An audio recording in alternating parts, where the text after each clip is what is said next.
Sağ olun. Sağ ol. Davay. Getdi. Qulaq asın. Hazırında Ərəb hakimiyyəti. Bildiyiniz kimi 7-ci əsrdən etibarən Azərbaycana Ərəb işğalları dövrü qədəm qoymuşdur.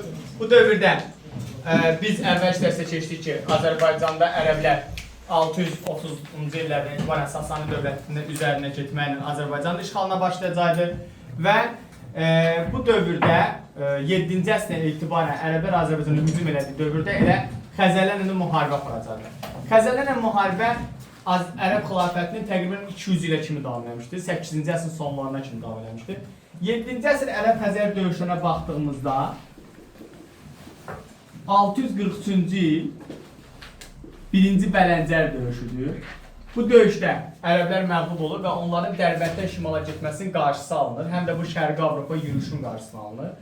İkinci dəfə ərəblər buna cəhd edirlər 650-də yenidən Azərbaycana hücum edirlər və 653-də yenə Bələncər şəhərinə gəlirlər. Yenə Bələncər şəhərində 653-də məğlub olacaqlar. Hər iki Bələncər, ikinci, birinci Bələncərdə ərəblər məğlub olur, Xəzərlər qələbə qazanacaq. 8-ci əsr tarixinə baxdığımızda Azərbaycanda Albaniya varlığına son qoyduqdan sonra və Əməvilər dövründə Ərəb-Xəzər müharibələri daha da şiddətlənəcəkdir. 8-ci əsrə baxdığımızda 722-ci ildə, bilməm bu kitabınızda var ya yoxdur, yoxdursa da qeyd edərsiniz. 722-ci ildə ərəblər Bələncər şəhərini tutur və Xəzərlər üzərində qələbə qazanırlar. 731-ci ildə Xəzərlər böyük bir qüvvə ilə hücum edirlər. Ərdəbil yaxınlığında, Savalan dağı yaxınlığında döyüşdə böyük qələbə qazanır Xəzərlər ərəblər üzərində və ərəbləri sıxışdıraraq Hilata, indiki Van gölü ətrafına qədər sıxışdırırlar. Lakin indiki mənbələrdə qeyd edilməyib, yəni sizin kitabınızda, amma belə 737-dir. Savalan 737-ci Hilat döyüşü baş verir. Burada ərəblər Xəzərlərin hücumlarının qarşısını alır və onları tamamilə Qafqazdan çıxaracaqlar. Ümumilikdə Ərəb-Xəzər müharibələri 8-ci əsrin sonuna kimi davam eləmişdir.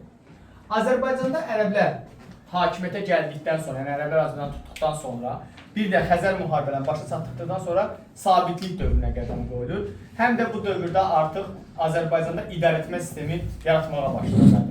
İlk ərəb işğalları dövründə ərəblərin dövlətçilik təcrübəsi yox idi demək olar. Onlar genəldə hazır sistem dediyimiz Xosrov Ənişiravandan qalma sistemi tətbiq edirlər. Nə edirlər? Bütöv Azərbaycanı bir əmirliyə daxil edirlər, yəni şimallı və cənublu və mərkəzi Dəbil şəhəri, Dəbil indiki İrəvan bölgəsi yaxınlığında, Göyçə göl ətrafındadır, yadınızda qalsın, indiki Ermənistan bölgəsidir. Mərkəzi Dəbil şəhəri ilə, çünki Albaniyanın o vaxt varlığına son qoymamışdı, ona görə Albaniya hələ burada varlığını qoruyub saxlayırdı və idarəçidə yerli faydalardan istifadə edir. Çünki ərəblərin özünün dövlətçilik təcrübəsi yox idi, ona görə də idarəçidə yerli faydalardan istifadə edir. Lakin Ərəb-Xəzər müharibələri başa çatdıqdan sonra, hansısa baxın görün zantdır. Ərəb-Xəzər müharibələri başa çatdıqdan sonra, bununla bərabərlə Əməvi sülaləsi gələndən sonra ərəblərdə dövlətçilik təcrübəsi artıq dövlətçilik təcrübəsini bilən insanlar hakim edir. Çünki Əməvi sülaləsi, yəni Mədinəlilər, demək ki, dövlətçilik təcrübələri olan sülalələrdir, nümayəndələrdir və onlar gələndən sonra dəyişiklik elədilər. Nə elədilər? Azərbaycanı iki yerə parçalayırlar. Cənubi Qafqaz və Şimali Azərbaycana ayrıca bir əmirlik eləyirlər. Albaniya adını ləğv edib Aran əmirliyi yaradırlar. Əmirliyin mərkəzini Dəbildən Bərdiyə köçürürlər. Cənubi isə ayrıca bir Azərbaycan əmirliyi yaradırlar. Əmirliyin mərkəzini Ərəb-Xəzər müharibələrinə görə köçürürlər Marağaya ki, Ərdəbil tez-tez hücumlara məruz qalacaq. Bu, bunların inzibati sistemidir və bununla da eyni ilə həmçinin nə edəcəklər? Yerli feydaları vəzifədən uzaqlaşdırır, onların hüquqları məhdudlaşdırılıb, ərəb feydalarını vəzifəyə gətirəcəklər. Xilafət dövründə Azərbaycanda ilk 4 xəlifə dövrü vergi siyasəti, Əməvilər dövrü vergi siyasəti və Abbasilər dövrü vergi siyasəti var idi. İlk 4 xəlifələr dövründə vergi siyasəti nə idi? Xilafət dövründə vergi siyasəti ilk 4 xəlifə dövründə çox az idi. Yəni yüngül idi vergilər. Əvvəllər hər bir nəfərdən Sasanilər dövründə qızıl alınırsa, indi ərəblərin ilk işğalları dövründə, yəni ilk 4 xəlifə gəlirdi, deyirdi, kənddə neçə nəfər yaşayıb? 200 nəfər. Hamımız yığışıb 200 qızıl verir. Əvvəl deyir ki, məsələn, adama 200 qızıl düşürsə, indi 200 qızıl düşür. Bütöv bir kəndə. Yəni, vergilər miqdarı azaldı. İkinci ən böyük yaxşılıqları Xəlifə Əliyin dövründə olacaqdı. Nə olacaqdı?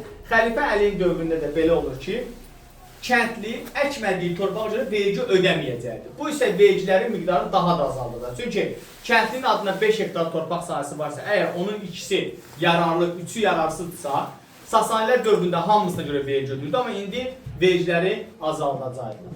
Lakin Əməvilər gələndən sonra sistem dəyişəcəkdir. Sasanilərdə olduğu kimi 725-ci ildə siyahıya alma keçirirlər. Bütün əhali siyahıya alma keçirir. Bütün əhali meyvə bağlarını falan siyahıya alacaqlar. Və əhali istifadədə emalatxana siyahıya alacaqlar. Bu siyahıya alma nəticəsində vergilərin miqdarı qaldıracaqdır. Hər meyvə bağı üzərinə vergi qoyulacaqdır, hər emalatxana üzərinə vergi qoyulacaq ki, sən onlardan gəlir əldə edirsən. Abbasilər dövründə isə vergi miqdarı daha da şiddətləndirilir, qaldırılır. Hətta bu dəfə artıq Sasanilərdə olduğu kimi əkilməyən torpaqlardan vergi alınır.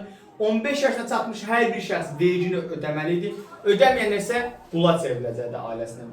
Vergilərin miqdarı getsə qalxması təbii ki, ərəblərə qarşı narazılığın artmasına gətirib çıxarır, üsyanlar gətirir ki, biz bunları gələn dərs keçəcəyik. İndi keçək xilafət dövründə belə deyək də idarəetmə sistemində.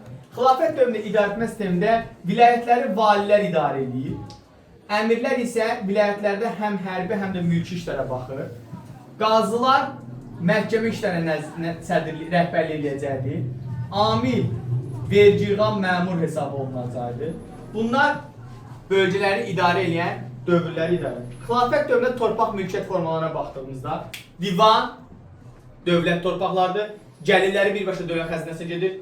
Mülk, mənim özümün irsən torpaqlarım, yəni dədə-babadan qalma, atadan qalma torpaq. Vəqif, dini idarələrə məxsusdur. Alınıb satılması qəti qadağandır və yalnız icarəyə verilir və ondan gələn gəlirlər dini idarələrə gedəcəkdir. Dini idarələr isə o gəlirləri kasıblara, yetimlərə paylayacaqdır ki, yəni insanlar yaxşı yaşasınlar.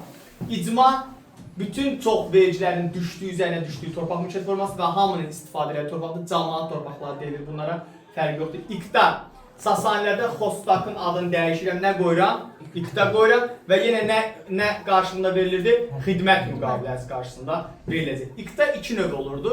Şərti idi, icarəyə verilirdi, vəqif kimi. Bir də irsən keçirdi, o da xəlifənin razılığı ilə irsən keçəcəkdi. Vergilər nələr idi? Xaraqı dəyişirəm, eləyirəm xərac, gecidi dəyişirəm, eləyirəm cizyə. Amma zaman keçsə bu vergilərə əlavə sədəqə, fitrə, zəkat və xümus olacaq. Sədəqə, fitrə, zəkat nədir? Sədəqə, fitrə, zəkat bildiyiniz dini vergilərdir, yəni insanlar verilir. Xümus nədir? Hərbi qənimətlərə görə alınır, daşına bilən və daşına bilməyən əmlaklardan alınır. Deyək ki, məsələn, biz getdik, hər hansı bir şəhəri tutduq, ələ keçirdik. Onun əsirlərini yığırıq, kişiləri, qadınları, qocaları və bir də nə bilim, uşaqları və bir də xəzinəni, düzdür? O evlərdən yağmaladığımız qızıl zinət əşyalar. Dövlətin nümayəndəsi gəlirdi. Dövlətə düşəcək payı götürürdü, qızıl idi, qullar kimlər isə onlar götürür.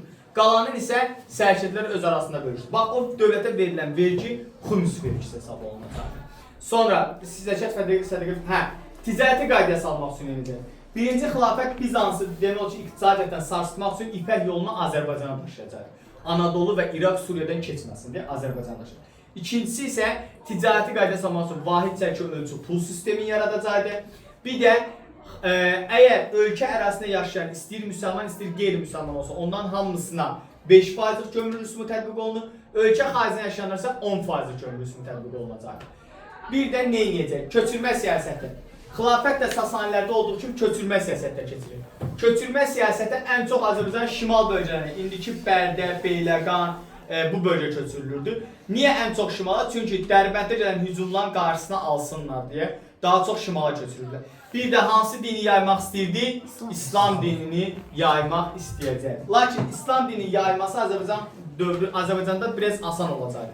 Bunun səbəbi isə əhalinin, daha çox xilafətin ilk dövrlərdə, ilk 4 xəlifə dövründə insanlara yaxşı davranmasıdır və İslam erkanlarına uyğun davranmasıdır. Sistemi daha bölməsi. Amma sonraki dövrlərdə artıq belə deyək də, xilafət zülm eləməyə başlamışdı. Xilafətin gəlişi ilə Azərbaycanda erdən və 4-cü əsrdə baş verən vahid xalqın yaranma prosesi burada başa çatır və insanların dini birliyi bununla da təmin olunmuş olacaqdır. Bu da sizin dərsiniz.